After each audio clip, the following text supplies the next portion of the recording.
Hey everyone, welcome to Strong Mind, Strong Body. I'm your host, Angie Miller, and today I'm going to talk to you about energy vampires. No, it's not a clinical term, it's not a diagnosis of any sort, but energy vampires tend to get their fill by feeding off of people. Often, people like you and me, those of us who are compassionate and caring, who are willing to give people time and emotional airspace. But often, an energy vampire's need for attention will leave us feeling kind of exhausted, maybe a little overwhelmed. And worst of all, that feeling of guilt, like what we offer them is just never quite enough. Energy vampires, they can be our friends, they can be family, they can even be loved ones. But I think what's important is that we learn to identify them so that we can set healthy boundaries. I did a two-part series a couple of years ago on energy vampires, and I still get emails and responses from listeners who heard the series and felt like it was really valuable. I think they felt validated, like, oh, wow, I'm not crazy. There really are people out there who prey on our positive energy and our willingness to listen. And we have that empathic nature about us. But more importantly, I think the focus that I want to really spotlight is on solutions because I'm a big believer that if we focus less on the problem and more on the solution, we feel and we function better. So I hope today you walk away with some solutions. Before I deep dive, though, I do want to make a couple of disclaimers, if you will, about energy vampire. First, anytime we run across difficult people, especially energy vampires, I really like to tell my clients, whether it's in personal training or mental health, that I think it's less about other people and more about us. Meaning, just like it's less about the problem and more about the solution. So, why is it more about us? Well, I think it's because I always remind all of us, including myself, that we can't control other people. We can't control what other people say or do, how they act, what comes out of their mouth, but we can control us and how we respond to them. So, why get caught up in that slippery slope of why? Why is this person the way that they are? That's just more emotional exhaustion that we don't have time for. Instead, it's really about what now? What can you do? What can I do to mitigate the discomfort when we get around somebody who seems to want to suck all the emotional life out of us? And I also want to make one more disclaimer, and that's that. Are you ready for this? I think that all of us have been an energy vampire at some point in our lives. We've all needed more from someone than maybe they were able to give. We've all probably engaged in one sided conversations where we dominate the dialogue for whatever reason. And I believe that we have to be mindful that while someone might be an energy vampire to us, to another person, they might be perceived as being a perfectly lovely person. Because inadvertently, if we're not setting boundaries, we're encouraging people to cross boundaries. So, all that said, though, are there manipulative people out there? Of course. Have we all been manipulative at some point in our lives? I'm going to guess probably, even if we didn't mean to be. But there are people who are more predominantly manipulative, controlling, who feed on sources like us because we are so compassionate and we care, because we are sensitive to the needs of others and we want to help. And more than likely, these individuals are the ones who consistently and persistently show up and seem to suck the life out of us. So I'm going to start by identifying some what I would call common characteristics of energy vampires. And then I'll share what I think you can do to set some healthy boundaries. So again, my name is Angie Miller. This is Strong Mind, Strong Body. And I'm talking about those people out there who maybe suck the life out of us. Maybe we need better boundaries. Maybe it's more about us than them. But here's some of the common characteristics. So I call this one the always innocent energy vampire. This is the person who has a really hard time accepting blame and responsibility. This is someone, it's usually someone or something else that's responsible. They weren't late because they were late because of traffic. And if you address their behavior, oftentimes you feel guilty because they just make you feel like, gosh, I can't believe you don't understand. I mean, look at all that's going on in my life. And here you are calling me out for being late. So the always innocent energy vampire, they often have that martyr complex. They believe that other people need them, but really they need to be needed. And oftentimes they'll go to great lengths to be involved in every situation, but then be upset because they feel like no one appreciates them. So maybe they're involved in their church. Maybe they say things like, I had to do my daughter's homework. I had to volunteer at church. I have to do all this stuff. It's always have to, have to, have to, instead of taking ownership that they have a choice on the things that they want to say yes or no to. But then they get very frustrated that they feel like no one appreciates them. So that's the always innocent energy vampire. The other energy vampire that I want to talk about is the drama vampire. And with the drama vampire, wherever there's a problem, then the drama vampire seems to be right at the center. They're often stoking the fire and feeding the flames. And then maybe they pretend to be deeply impacted or hurt by the drama that they either created or that they instigated or kind of fueled with the flames. They thrive off of crises, but then they tend to complain about it later. Often they turn to someone like you or me who can stay calm and rational, and they want us to kind of dig them out of the situation. So there's also the my life is tougher than yours energy vampire. And this is the energy vampire who will often, no matter what you're going through, will downplay your struggles and pretend like your life is a cakewalk compared to theirs. So maybe, something just happened to someone in your family, but you know what? Something bigger happened to someone in their family. I mean, look what they're dealing with. They've got a bad job or a bad partner. So these vampires feed off your energy. So if you're upset about something or you're sidetracked by something, it's less energy that you have to give to them. So they're going to mitigate you getting too caught up in your struggles so that they can readily remind you about their struggles. So before you know it, instead of getting help and support from your problems, you'll be the one giving them help and support. You start out a conversation saying, hey, this is what's going on in my life. Next thing you know, you're talking about what's going on in their lives. So the other energy vampire that I would like to talk about is one that I think is pretty predominant and one that I think it really has a big impact on all of us, and that's the bully vampire. And maybe you were bullied when you were younger. Maybe you've been in situations at work where you felt bullied. Maybe you're really not a person who's ever experienced true bullying, but once in a while you've run across these people who seem to get their energy by controlling other people, whether that's through intimidation or domination, or maybe it's just plain mean spiritedness. They love to be in control, bully vampires, and to make other people feel inferior. And really, it's just a mask for their own insecurities. They're often opinionated, kind of thin skinned and judgmental, and they trigger easily. But you know what? When they trigger, inevitably, it will be your fault for saying or doing the wrong thing that set them off. Often, a bully vampire is kind of maddeningly passive aggressive. So when they bully, they'll say things like, oh my gosh, I'm just teasing. You're so sensitive, or you need to learn how to take a joke. No matter how confident and successful you may be, they will probably find your insecurity and feed off of it like a vulture feeds off of roadkill.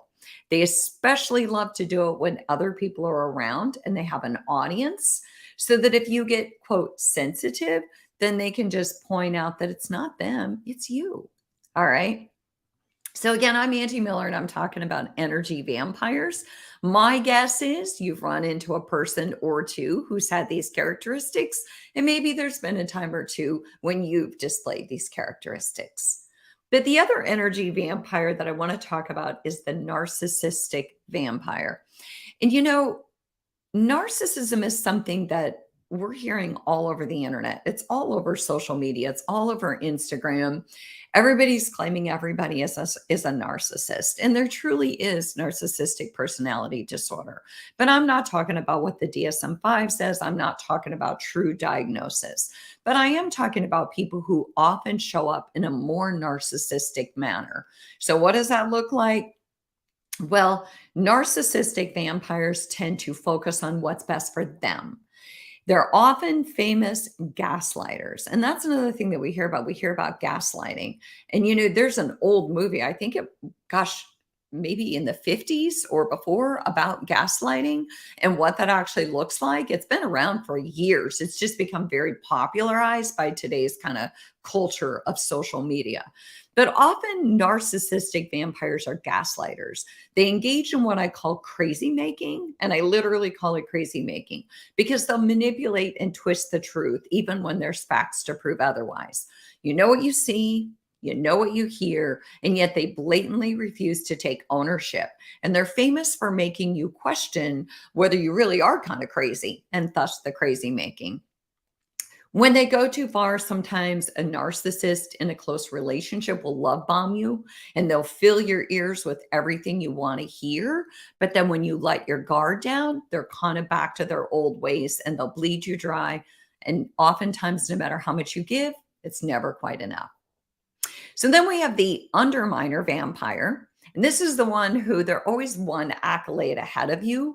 They'll undermine your achievements. If you share an accomplishment, they'll come up with some achievement that, of course, was way better or way more sought after. So if you go up to them and you're like, I just got my CPT, they'll be like, I just got my PhD in biomechanics, right? So instead of celebrating your success, they tend to want to one up you. And then there's the advantageous vampire who takes advantage of your best qualities.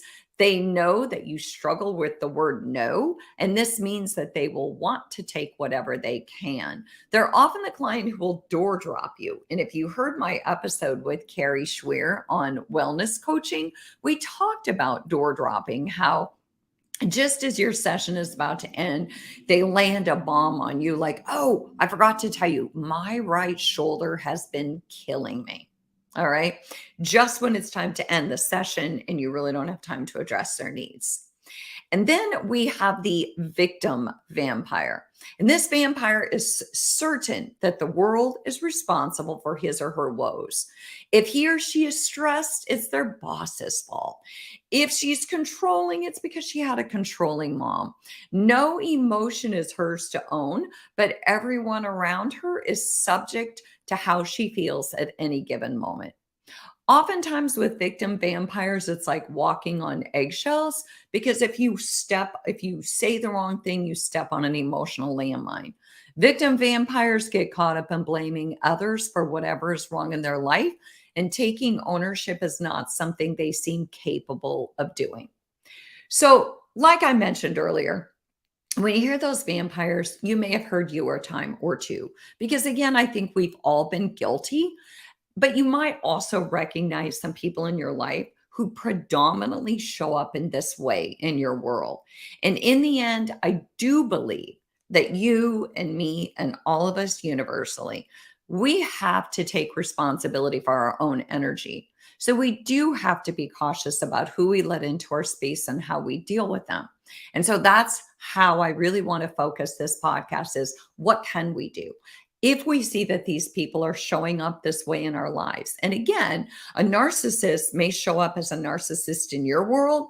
To other people, they may not demonstrate those behaviors because for whatever reason, you might be inviting that in by not having good, strong boundaries. So that's my first tip on how to manage energy vampires. My first tip is, above all, establish boundaries. And boundaries to me are strict guidelines. They're like a line in the sand that says, this is what I'll accept. This is what I won't accept. If your client who is an advantageous vampire door drops you, then that's when you have to say, okay, you know what? I'm so glad you shared that with me. Next time we meet, that's where we'll pick up instead of trying to deal with it then, because that's what an advantageous vampire will want you to do. If your always innocent vampire shows up late and makes you feel guilty, just don't take the bait. State your limits. We started 10 minutes late, so we'll have to end our session 10 minutes early. So what we want is just to not encourage bad behavior, right?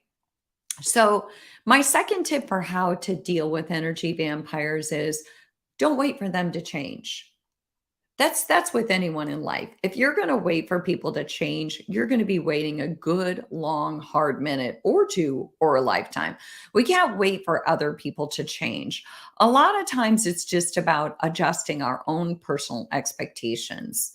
If you have a my life is tougher than yours victim vampire, then it doesn't matter what's going on in your world. That's not the person you probably want to share your woes with, because we're not going to be able to change he or she and make them compassionate and empathic. They've already decided that that's our role. So they're not who we want to go to if we have a good, hard, serious problem. So the third tip that I have for dealing with energy vampires is guard your emotional bandwidth. Again, we're all responsible for our energy. We're responsible for the energy that we take in and the energy that we give out. We have to set those guidelines. So know when you have enough emotional energy to give and who you have to give it to and when. So if you're already emotionally depleted and you know you have nothing more to give, energy vampires are going to constantly go fishing, but it's up to you not to take the bait. If it's a potential night out with a victim vampire and there are others around to deflect all her attention from all of her attention being just on you, then maybe you're up for it. But if the victim vampire asks you to go out and it's just you and she or you and he, and you know their personality and you know they have a lot on their mind, maybe that's a night that you're too tired to go out, or you just don't, you find another reason why you can't be with them that evening. Because a lot of times, if there's a big group, energy vampires can be, that situation could be mitigated or diminished by having there be more energy, if you will, in the room. So there's more people and emotional availability to go around, if you will. So another tip that I have is just to keep your distance. If they're a client and it's time for them to purchase more sessions, maybe you just have to have an honest conversation that this might not be a good working relationship if they're late a lot, or if, for whatever reasons you have that relationship isn't working. If it's friends or family, maybe you just cut back on the amount of time you spend with them, or maybe you make sure that when you're with them, again, you're with them in a group. If it's an after hours work event and you've got a bully vampire who's part of your team, maybe you make sure you sit at the opposite end of the table and you're nowhere near that bully vampire and you don't give them any attention. Okay. So I think that keeping your distance is a really important one. One thing that there's a book about energy vampires and there's a lot of information. And I do have to say this, there's a lot of information out there that says just get rid of them. And this is me personally saying to you, I think that we're in a culture that says too readily, just cut out toxic people. I read that headline all the time. Get rid of toxic people, disengage, cut them out of your life. And I guess my thing is we've all been toxic at some point in our lives. And I don't think it's about getting rid of people. I think that setting boundaries is different from just discarding people. And I guess I don't believe that it's up to us to necessarily just discard somebody as much as it's up to us to set healthy boundaries. Now, in severe cases where there's emotional or physical abuse, yes, maybe you need to cut that person out of your life. But I think that we all just have to learn how to deal with discomfort. And I think that we're always going to find people in our world who make us uncomfortable for one reason or another. Maybe they're narcissistic toward us, or maybe they bully us. But we have to find a way to manage uncomfortable people without just saying, well, I'm just going to get rid of everybody who's toxic, because we're going to kind of create a little bubble of people who are perfect for us. But then how do we learn to deal with difficult personalities? Because isn't that part of life? And even if you create this bubble today and you start a new job tomorrow, you've got more personalities that you need to invite in. So that's just my 2 cents on, I'm not so sure that it's about getting rid of people as it is about setting healthy boundaries with people and recognizing that it's as much about them as it is, or as much about us as it is them. Okay. So another tip that I have for you is deflect. So a big one that I tell people is deflect, deflect, deflect. If it's a client who's a drama vampire and they're always talking about what other trainers do or don't do, or they're trying to draw you into their web of drama and comparisons, just switch the subject and bring it back to the topic at hand. If it's a victim vampire who starts to share her woes, shift the conversation to something more positive and uplifting. Do what needs to be done to shift the subject when things get too stressful or too emotionally depleting, if you will. Okay. And then another tip that I have is try not to engage and try to keep your cool. So, especially with bully vampires, especially with narcissistic vampires, if you argue, you can't rationalize with an irrational person. And if somebody's playing that crazy making game with you, you can rationalize all day long, but you're not dealing with a rational person. So, it's just going to make you emotionally exhausted, because you already know what you know. You know the facts, but they're going to deny the facts. So try to keep your cool and try not to engage, because they will always win, because they're never going to deal with the facts and the truth. And then you'll just become frustrated. And so think about it. A bully's always going to bully, right? And the innocent will always be innocent. The victim's always going to cry, and the drama's always going to turn the tables and make it look like it's not them. They know they're manipulating, so why waste your time and energy? Energy vampires are manipulators at heart, and they're experts at what they do. So why try to win a war against someone who won't grow in any way, and they're probably going to take more from you? So when I disengage from people like that, that's how I keep my power. I don't invest in that toxic behavior, and I don't encourage it. So, with a bully vampire, just keep your emotion, try not, or keep your composure, try not to show any emotion, walk away, or give them just a quick, candid response like, I'll let you keep that comment where it belongs, and that's with you. And then just walk away, kind of keep your power. And then last but not least, when it comes to energy vampires, I would encourage you to recognize your role. If you're an empath who's full of passion and compassion to help others, you probably think it's your job to fix, save, and rescue anyone. But it's not our job to fix anybody, because people are not broken and we don't need to put them back together, right? They're not like Humpty Dumpty fell off a wall and we got to put him back together again. Everyone, we all walk around with a little few missing pieces, here and there, and we all need to be put together ourselves. Once in a while we go through difficult situations, but it's up to us to put ourselves back together. So be honest with yourself. What is it about you that might be inviting this energy vampire into your life? And remember that we all respond and react to one another differently. And so if someone is an energy vampire to you and they're not to someone else, maybe you need to reflect. What am I doing to invite this into my world? Do I need to set better boundaries? Am I sending the message that I'm going to be there for them no matter what at my own expense? So keep that in mind when you're thinking about energy vampires, right? And also keep in mind that I think there's a difference between people processing with you or just vomiting or dumping on you. Because every once in a while, everybody needs to vomit or dump. Sometimes people need to process their situation. But if it's every single time you're with them, that's a little bit different. So a few final tips: try to stay positive, try to be consistent, And remember that it is your responsibility to guard your heart and guard your time and guard your energy.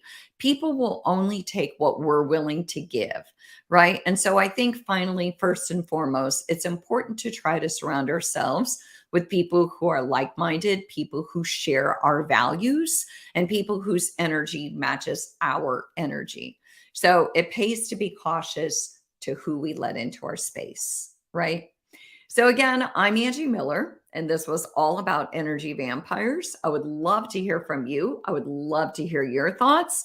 Again, energy vampire, it's not a clinical diagnosis, it's just a way to describe when sometimes people want more than we can give. And for us to step back and determine how much of this is what we're giving or not giving to the situation, and how much is about the other person. So I really appreciate your time. I'm so appreciative that you joined me here today. If you have any questions or thoughts about this episode or a future episode, please do reach out. I'm Angie Miller Fitness on social media, or you can email me. But keep doing what you love and loving what you do, and I'll see you next week.